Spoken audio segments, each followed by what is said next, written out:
Everybody, it's me, Andrew. Get out into nature and tune in for yourself. Resonate with the Earth's electromagnetic field via 432 hertz, the universal frequency. Balance out psychologically and emotionally, and further strengthen your brain and your heart's coherence as well. Get a plant-based diet going for yourselves today and nurture yourself right back into life. We are literally herbivores in our nature. Further balance out your physical body's pH level and get with alkalinity. Then you can generate some static electricity.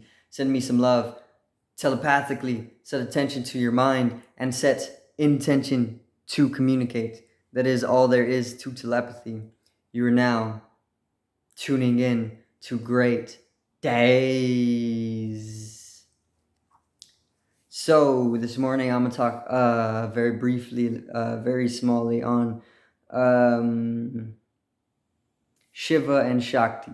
Okay, so Shiva, most of us know Shiva, most of us know Shakti. I'm just going to go in on both, and I'm going to also talk about balance, and I'm going to talk about maybe eternal life. Also, go in on altered states of consciousness or higher states of consciousness. Okay, so let's get right into it. Shiva. If you don't know who Shiva is the Hindu god of destruction. He is destroyer god.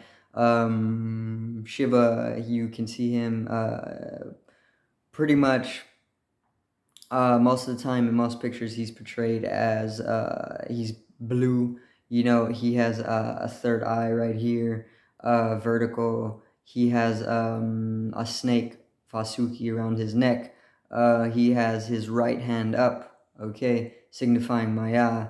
He has a drum, and he is the Hindu god of destruction, okay? So Shiva's name translates to that which is not, because he is known as that which is not. He does not exist, okay? He has transcended the physical body. He's transcended the physical, and he has become that which is not, okay? He has become that which does not exist.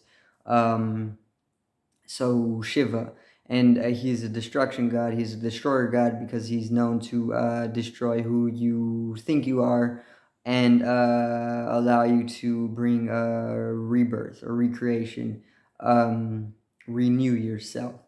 You know, he destroys your body, he destroys your mind, and he brings enlightenment, liberation of this. Okay, and he is pretty much the masculine. He is masculine. Okay, because he's portrayed pretty much as a male being. Yeah, Shiva. So and he's also he looks very highly towards the snake, which is why he has the snake around his neck. Vasuki is the name, and he he's fond of snakes, you know. So he he is that which is not Shiva. He is he pretty much is that which does not exist, basically. And he's also founder of yoga, okay? Or he is a bringer of yoga, either or. So yoga, if you do not know what yoga means, it is translating to union in Sanskrit. And why does Shiva correspond with yoga? Because the process of unifying yourself with the universe brings about disillusion of ego, you know, or who you think you are, to what you actually are, which is infinite, you know, the entirety of the universe. And as you come into the unifying process, as you come into yoga, you can become that which is not. You can become Shiva. Okay. Now Shiva is the masculine principle, and then there's Shakti. Shakti is the feminine principle. So Shakti is pretty much a field of energy. Okay, Shakti is the feminine principle. Once again, she is the field of energy, and Shiva and Shakti go hand in hand. Okay, they are pretty much two halves of the same whole, the same continuum, and Shakti is the body of energy. Okay, she is the void.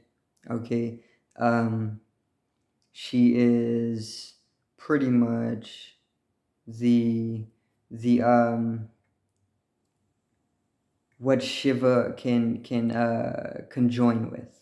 You know, since Shiva is the masculine principle, Shiva comes to conjoin with Shakti as he dissolves away into universal consciousness. Okay, so you balance out the two. You, because it's the masculine Shiva and it's the feminine Shakti. What you want to do with these energies is you want to balance them out. Okay, because everything is polarized in nature. Everything has gender. This is masculine. This is feminine, or this is yin and yang. um, and whenever you look at a Tao, the symbol, the yin and yang symbol, it has the two. You know, it has the black, it has the yin, or yeah, it has the yin and it has the yang, and these are the polarizing of energies. Okay, creating a continuity, or the continuum, or the whole of things. And this is what you need to do. You need to balance out. As Shiva, you need to balance out yourself. You need to balance out your masculinity with Shakti, the femininity, which is pretty much the emotional energy, the field of energy. Okay, the Taurus field, and Shiva would be the body. Okay, the body who has realized that he is more than the body, or the body that has transcended the physical body to conjoin with Shakti, to conjoin with the aura, um, or something beyond the physical body. Okay, this is Shiva. Anybody who experiences something beyond the physical is going to be Shiva, is going to be that which is not, because you have experienced beyond the physical. And that's what Shiva is. That's who Shiva is. Okay, so if you experience anything beyond physicality, then you know Shiva. You are Shiva. Okay, then there's Shakti. Shakti is the Taurus, or the field of energy, the emotional energy. Okay, the aura, Taurus, the aura. And then once you start experiencing Shakti more often, you're coming into the feminine energy. You're getting back in tune with the divine femininity.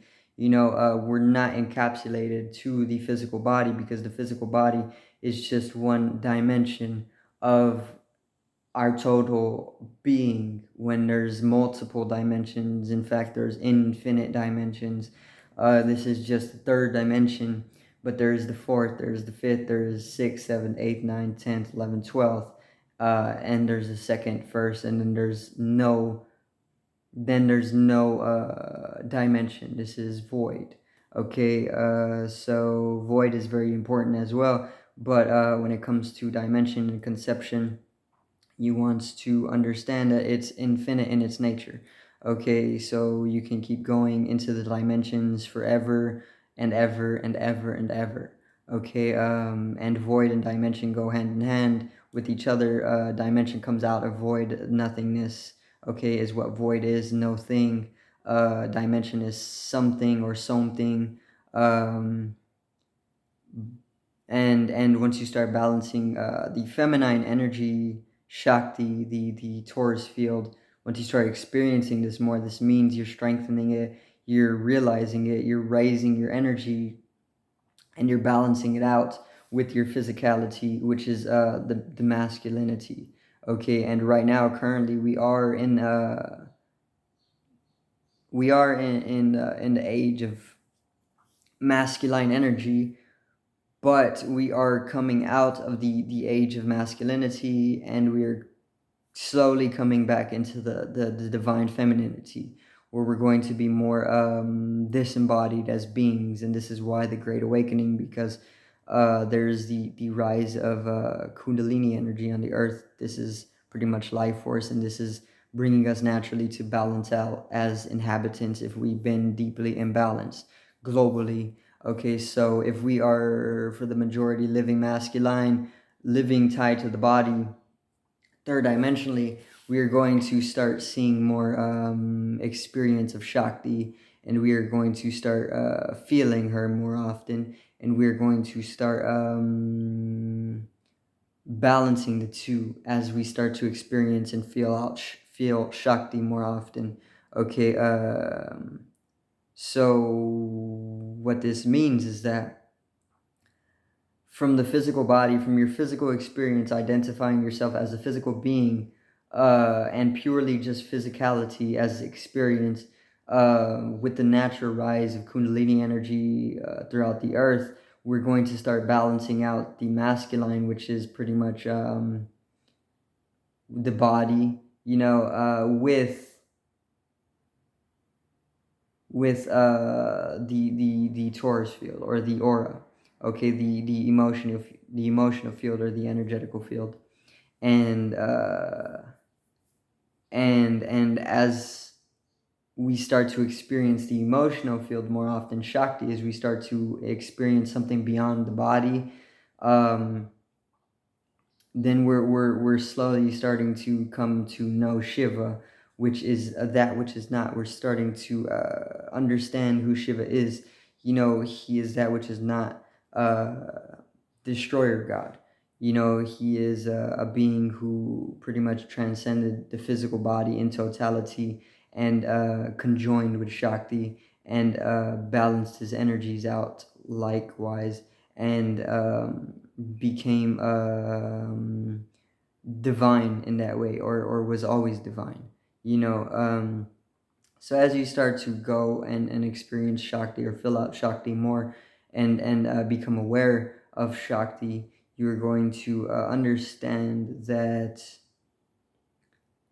this is a natural process of balancing out, because you're starting to realize yourself more often. You're starting to understand who you actually are, which is not just a physical body, but more so an energetical field, and even beyond the energetical field, the torus field, going into networks and whatnot of people who are also balanced out in this way, and then creating some type of collectivity which connects with other collectivities throughout the solar system or the galaxy, and then it just starts expanding more often. And what it really is you're just realizing who you actually are, because what happens as well during the process of balancing out, as you start to disembody more, as you start to dissolve away the ego, who you thought you were, as you start to bring destruction to who you are, for renewal, rebirth,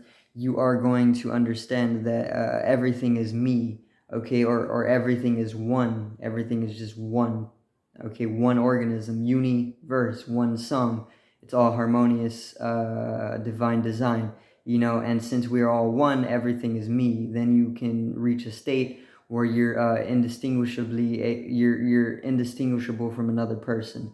You cannot conceptually see yourself as any different from another person, because you are literally one and the same. We are one breath.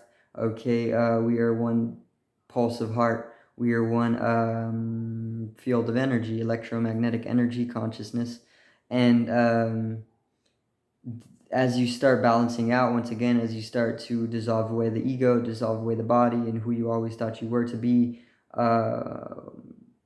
you're going to come into these states of realization. This is education, true education, and this is going to open up for further balancing. And once you are able to balance yourself out, once you start understanding the polarity of things, then you're going to also understand that you're immortal, or you're eternal, because you're just energy. Okay, and this comes with deeper realizations. Obviously, people who who have not, who are just starting the dissolution for themselves, are not going to understand the truth of eternal life or immortality, but it's in there fractally. If you're having these realizations in another space-time continuum, then fractally you can see it within your earlier realization. So Shiva and Shakti. Shiva is the masculine principle, the body transcending into Shakti, which is the feminine. This is emotional energy, the Taurus field, the aura. Um, and then as you balance the two out, the masculine and feminine energies within you, you start to come into eternal states of life. Okay, and this is transcendence. This is ascension into a higher dimension of existence, multi-dimension, and something beyond everything you ever thought you knew. Okay, or everything that you could ever have imagined. Okay, so that's pretty much going to be the video for today. That's Shiva and Shakti, just to help you understand a little bit more. To keep it very, very basic, Shiva is the masculine principle, that which is not the one who can transcend the body, and Shakti is the feminine principle, the energetical bodies, the aura field, the Taurus field,